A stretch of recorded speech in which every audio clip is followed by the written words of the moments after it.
రెండవసారి అధికారం చేపట్టినటువంటి ఒక సందర్భం నేపథ్యంలో గత 2 రోజుల నుంచి అనేక మంది కేంద్ర మంత్రుల్ని కలవటం జరిగింది.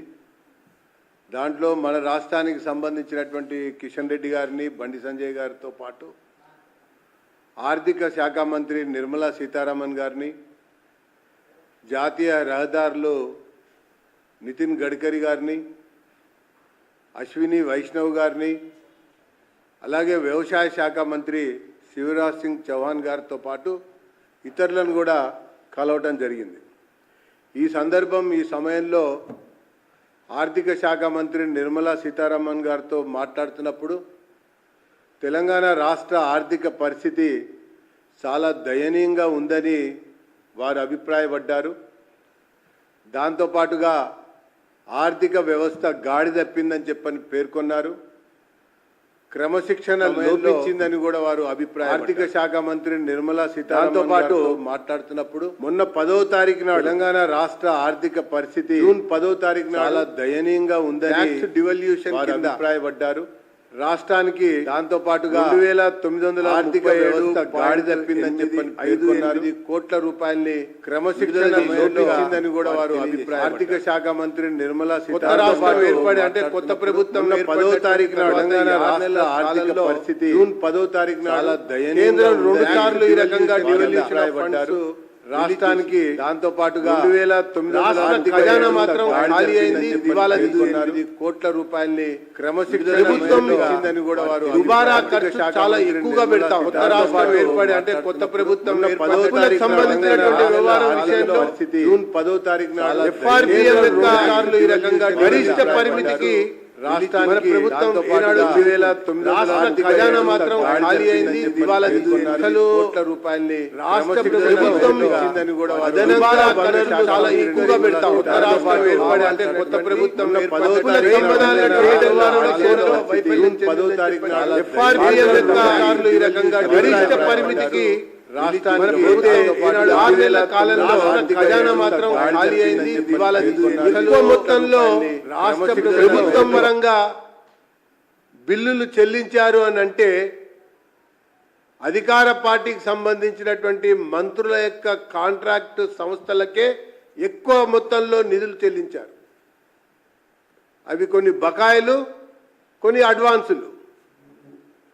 అసలు ఈ ప్రభుత్వం ఒకవైపున దివాలా తీస్తే, ఒకవైపున దయనీయమైనటువంటి స్థితిలో ఉంటే, సంక్షేమం పేరు మీద అధికారంలోకి వచ్చి కొత్త కొత్త ప్రాజెక్టులు టేకప్ చేసి ముందుకు వెళ్తూ ఉంటే, భూసేకరణని మాత్రం నీరు గారుస్తూ ఉందని, భూసేకరణలో సహాయ నిరాకరణ చేస్తూ ఉందని చెప్పని ట్రిబుల్-ఆర్కి సంబంధించినటువంటి విషయం కావచ్చు, మిగతా దానికి సంబంధించినటువంటి అంశాల్లో రహదారుల విషయంలో వారు తీవ్ర ఆవేదన వెలిబుచ్చారన్నటువంటి విషయాన్ని నేను మీకు ఈ సందర్భంగా తెలియజేసుకుంటూ, ఆ రకంగా జాప్యం, ఆ రకంగా సహాయ నిరాకరణ వల్ల ప్రాజెక్టుల కాస్టులు కూడా పెరిగేందుకు అవకాశం ఏర్పడుతోందని చెప్పని వారు అభిప్రాయపడ్డారని చెప్పని నేను తెలియజేస్తా ఉన్నా. రైల్వే శాఖకు సంబంధించిన విషయంలో కూడా సబ్వేల నిర్మాణం, అండర్ పాస్ల నిర్మాణం, ఎంఎంటీఎస్ సంబంధించినటువంటి విషయంలో కూడా రాష్ట్ర ప్రభుత్వం ఒప్పందం కుదుర్చుకుని తన వాటా కింద కడతామన్నటువంటి నిధులు కూడా ఇవ్వకుండా తీవ్ర జాప్యం చేస్తోందని చెప్పని వారు అభిప్రాయపడ్డటువంటి విషయాన్ని తెలియజేసినటువంటి విషయాన్ని నేను పేర్కొంటూ, రాజకీయాలు మాని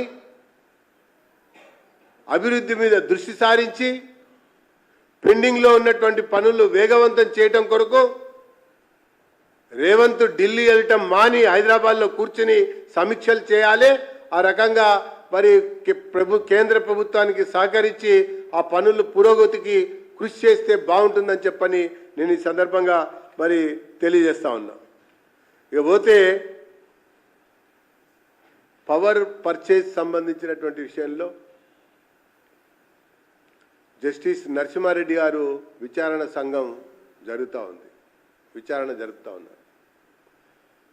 నేను ప్రత్యేకంగా వారిని కోరుతా ఉన్నా, మరో వారం రోజుల పాటు గడువు పొడిగించాలని చెప్పని నేను విజ్ఞప్తి చేస్తా ఉన్నా. ముఖ్యమైనటువంటి అంశం ఏంటంటే, రాష్ట్రం ఏర్పడ్డటువంటి కొత్త సమయంలో ఈ ఒప్పంద పత్రాలు, ఈ అగ్రిమెంట్స్ లో అక్రమాలు జరిగినాయని, ముడుపులు చేతులు మారినాయని చెప్పని అప్పటి గౌరవ శాసనసభ్యుడు రేవంత్ రెడ్డి గారు మాట్లాడారు శాసనసభలో. జానారెడ్డి గారు ప్రతిపక్ష నాయకుడు మాట్లాడారు అప్పుడు శాసనసభలో. ఉత్తమ్ కుమార్ రెడ్డి గారు కూడా అప్పుడు శాసనసభలో ఈ అంశాన్ని ప్రస్తావించారు. అట్లాగే బీజేపీ నుంచి కూడా డాక్టర్ లక్ష్మణ్ గారు ఈ యొక్క అంశాన్ని కూడా ప్రస్తావించారు. కేవలం ఈ విచారణ అనేది అధికారులకు పరిమితం చేయటం కాకుండా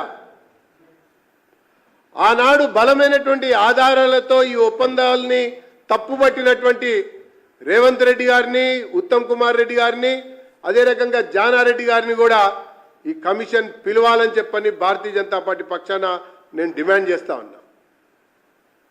అందుకు ఒక వారం రోజులు గడువు కూడా పెంచాలని చెప్పని కూడా నేను కోరుతా ఉన్నా ఈ సందర్భంలో.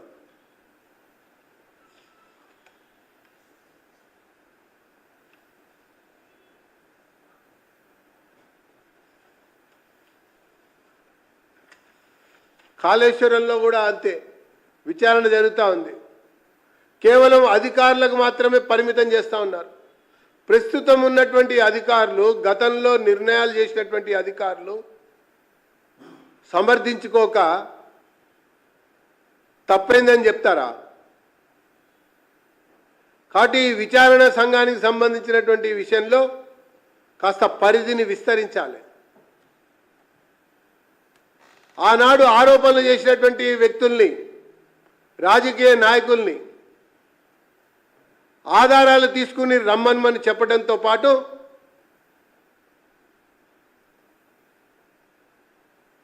ఈ ఒప్పంద పత్రాలకు సంబంధించిన విషయంలో గడువు పొడిగించి ఆ రకంగా అడుగు ముందుకు వేయాలని చెప్పని నేను కోరుతా ఉన్నా.